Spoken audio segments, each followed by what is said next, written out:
Deuxième question. La restauration physique des cours d'eau. La question est simple.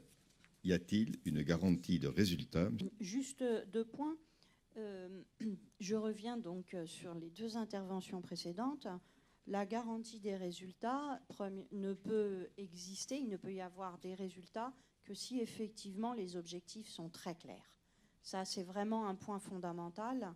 C'est qu'est-ce qu'on veut restaurer, pour qui on veut restaurer. Est-ce que c'est pour l'anguille?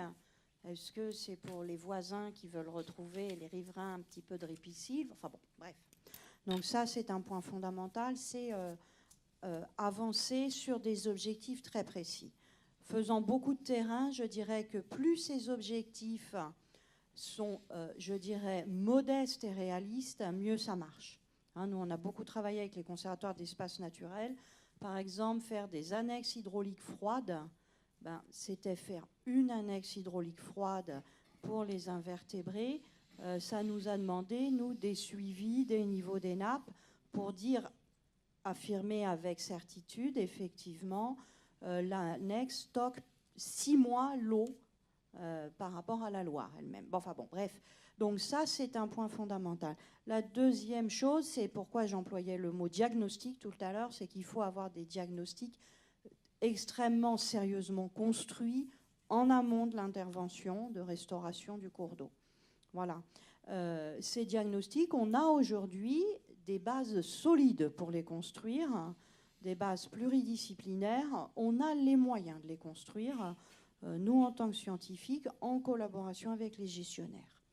Voilà. Donc que ce soit des diagnostics sur les petites plantes et les poissons, et pour ce qui me concerne, des diagnostics hydrologiques et géomorphologiques. Il existe des outils précis. Bien sûr, on ne se pose plus maintenant la question du référentiel.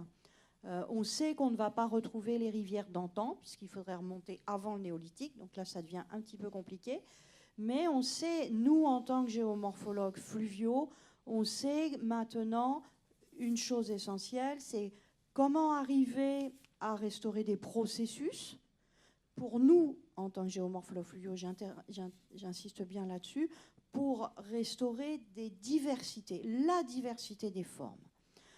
Cette diversité des formes, bras principal, bras secondaire, berge en érosion, berge en pente douce, annexe hydraulique, on sait maintenant à peu près comment ça se passe. Bien sûr, il y a une variabilité locale qu'il faut nécessairement prendre en compte.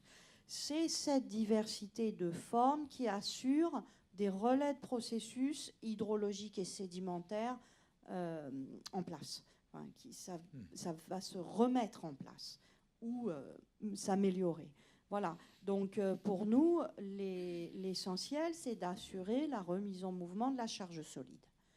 C'est là où on peut intervenir sur des éléments diagnostiques qui sont des éléments diagnostiques précis.